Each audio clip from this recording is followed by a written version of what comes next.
오늘은 어제에 이어서 대화를 만들어가는 방법에 대해서 이야기를 좀 해보겠습니다. 우리는요, 상대방의 말을 들을 때 반드시 자신의 생각의 틀로 듣게 됩니다. 이건 너무도 강력해서 안 그런 사람이 없어요. 우리는 이것에 대해서 따로 교육을 받은 적도 훈련을 해본 적도 없어서 아예 되질 않게 되어 있습니다. 그런데 모든 문제들은 여기서 시작이 됩니다. 상대방의 말을 가지고 와서 내 방식대로 해석을 한다는 거죠. 쉬운 예를 들어볼까요?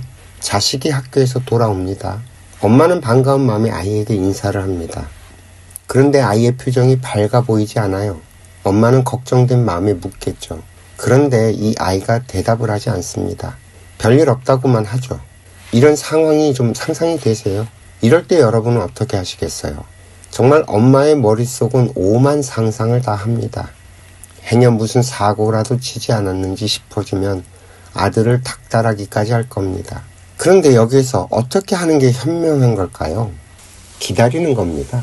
어쩌면 아이는 실제로 별일이 없었을 수도 있어요. 그냥 피곤해서 그런 거일 수도 있죠.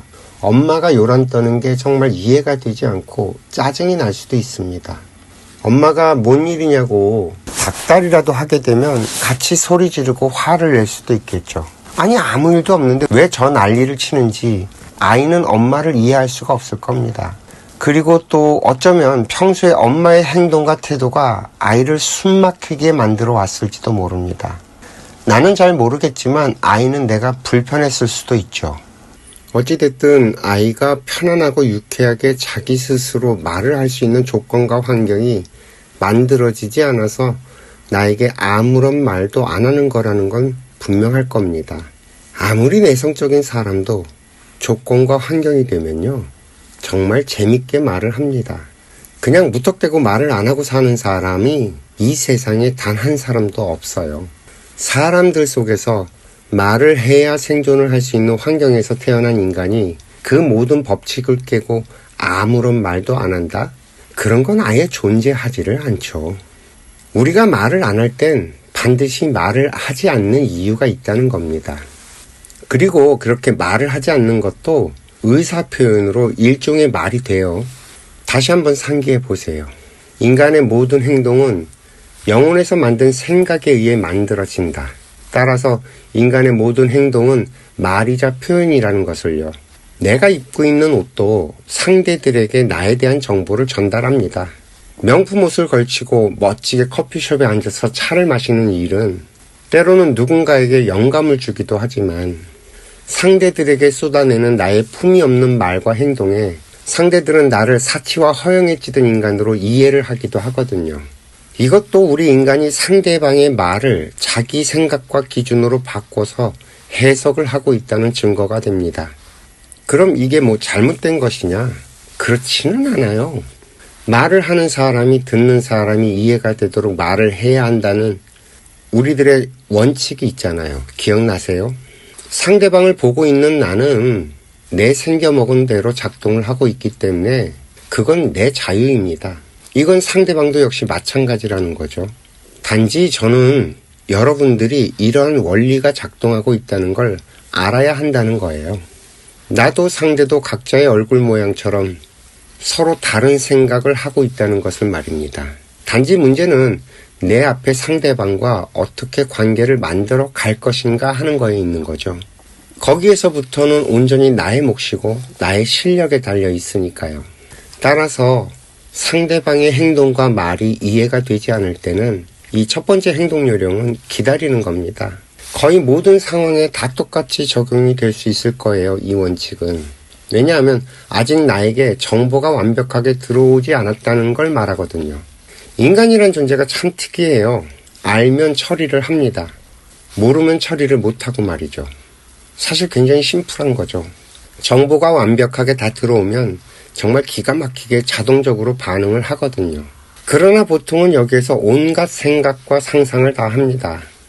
정말 머리가 순식간에 풀 가속을 하죠. 컴퓨터 메모리가 순간 꽉 차서 병목 현상이 생기고 부하가 걸려서 윙 하고 돌아가는 모습 같지 않나요?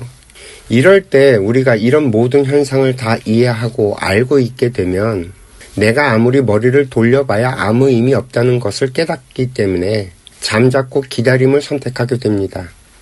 이것이 알고 모르고의 차이인 거예요.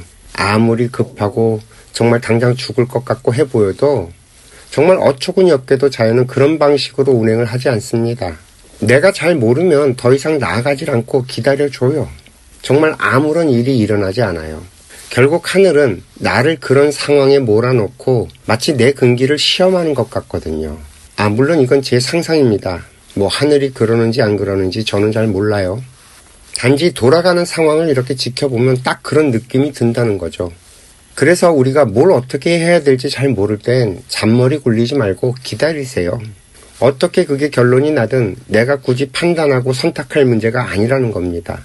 오히려 섣부른 판단과 선택으로 상황은 더 수렁으로 빠질지도 모르고요. 그렇게 되느니 차라리 아무런 판단도 선택도 하지 않고 기다리는 게 100배 낫습니다. 이 기다림에 미학이 있다는 거죠. 그러면서 우리는 또 한 가지 스킬을 연습하는 겁니다.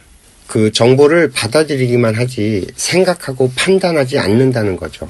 사실 생각과 판단은 거의 스스로 알아서 작동을 합니다. 그리고 여기에는 영적인 힘도 작용을 하고 말이죠. 때로는 뭔가 퍼뜩 떠오르기도 하고 느낌이 쎄하게 오기도 하고 하는 식으로 영적인 현상이 생기기도 하거든요. 이런 게 영적인 현상입니다. 이건 보통 웬만하면 누구나 다 있는 거라서 이걸 영적인 현상이 아니라고들 생각하시는데 원래 인간은 누구나 자신의 수호신들이 있고요. 이 수호신들이 우주와 연결이 되어서 나를 보호하고 지켜주기도 하고 또 물심양면으로 나를 돕기도 합니다. 그래서 인간은 꿈을 꾸고 영감을 받고 번뜩이는 아이디어를 얻고 그렇게 살아가게 돼 있어요. 그리고 표현조차도 명확하게 이걸 받는다고 표현을 하잖아요. 내가 원래 가지고 있던 힘으로 스스로 생각해내는 것과 다른 뭔가 번뜩이는 것들은 대부분 나에게 주어지는 영적인 메시지인 경우가 많습니다. 이런 것들도 사실 우리가 다 알아야 하는 것들인데 현대를 살아가는 우리들은 너무나도 이 물질과학과 기술에 길들여져서 이 영적인 세계와 우리가 어떤 관계를 맺고 살아가는지를 너무 몰라요. 무관심하기도 하고 거의 무시를 하죠. 어떻게 보면 인간이 너무 때가 탔다고 표현을 할 수도 있을 거예요. 암튼 우리가 이렇게 생각을 좀 길게 하고 장구한다는 건 그건 내 몫이 아니라는 겁니다. 계산을 해봤자 내가 모르는 것에 대해서 올바른 답이 나올 리가 없거든요. 그래서 제가 요즘에 자주 하는 이야기 중에 제 팔자 제가 꼰다는 말을 가끔 하게 됩니다. 장고 끝에 악수를 둔다는 말도 여기에서 나오는 거고요. 이해가 좀 되시겠어요? 그리고 무엇보다 결정적으로 예쁘고 좋은 말이 나오질 않아요. 무심코 툭 뱉는 말도 좋게 나가질 않게 되거든요. 우리들이 보통 이 단계에서 무너지는 바람에 자기 꾀에 자기가 걸려서 넘어집니다. 그러고는 방귀 낀 놈이 성질을 내버리죠. 이런 현상들 때문에 사람을 믿지 못하고 의심하는 병도 걸리게 되는 겁니다. 정말이지 이 모든 게 한 세트로 움직여요. 인간의 모든 행동들은 전부 다 이 바운더리에 있습니다. 남의 말을 오해하고 내 방식대로 결론 내고 내가 계산해서 처리해선 제 발등을 제가 찍죠. 이 세상에 그 어떤 일이든지요. 성공하는 일에는 이 성공이 되기 위한 조건들이 있습니다. 그 조건들이 충족이 되면 자동적으로 그 일은 이루어지게 되어 있고요. 그래서 우리는 그걸 찾아서 행하기만 하면 이루어지게 되어 있습니다. 그런데 우리들은 그런 일을 하지 않아요. 그래서 내가 원하는 것들이 이루어지지 않는 거예요. 그리고 대부분의 것들은 사람이 움직여야 되는 일이라서 정말이지 이게 첩첩산중입니다. 왜냐하면 사람은 내 뜻대로 되질 않거든요. 여기에서 또 우주 운행의 비밀의 법칙이 또 하나 나옵니다. 상대를 내 뜻대로 하려고 하지 말라는 거죠. 인간은 어차피 동물의 육신을 뒤집어 쓰고 살아가는 존재들이기 때문에 욕망이 없을 수가 없어요. 그리고 이 욕망은 이 세상을 살아내는 동력이 되기도 합니다. 그래서 욕망은 참는 게 아니라 어떻게 부리고 쓰느냐에 달려있는 아주 좋은 무기입니다. 그래서 저희 인생학교에서는 오히려 마음껏 욕망하라고 권하죠. 다만 단 하나의 제약이 있어요. 내가 아닌 다른 사람은 내 맘대로 내 뜻대로 하려고 해서는 안 된다는 겁니다. 아니지, 이게 안 되는 게 아니라 해도 되는데 결국 이루어지지 않는다는 거죠. 설령 이게 단기간에는 이루어졌다고 치고 또 그래서 가스라이팅을 해서라도 소나기에 넣어서 조작을 했다 손 치더라도 그 후폭풍과 결과는 고스란히 나의 몫으로 돌아오게 되어 있습니다. 이게 왜 그러냐? 인생의 몫은 각자에게 있거든요. 나는 내 인생을 살아야 하고 상대들은 상대들의 인생을 살아야만 합니다. 이건 뭐 피해 갈 길이 없어요. 만약에 내가 그 사람의 인생을 쥐고 흔들었다면 그 책임도 나에게 있어서 반드시 나는 대가를 치르게 되어 있거든요. 그래서 저희 인생학교에서는 그렇게 자식의 인생에 간섭하지 말라고 노래를 부르는 겁니다. 정말 나중에 피박 쓴다고 말이죠. 이거 정말 되게 아파요. 정말 아파요. 그러니 아예 처음부터 하지 않는 게 좋습니다. 더군다나 우리가 성인이 돼서 만나는 사람들끼리는 내 생각대로 되질 않아요, 애초부터. 아무리 잘해줘도 오래 가질 않고 말이죠.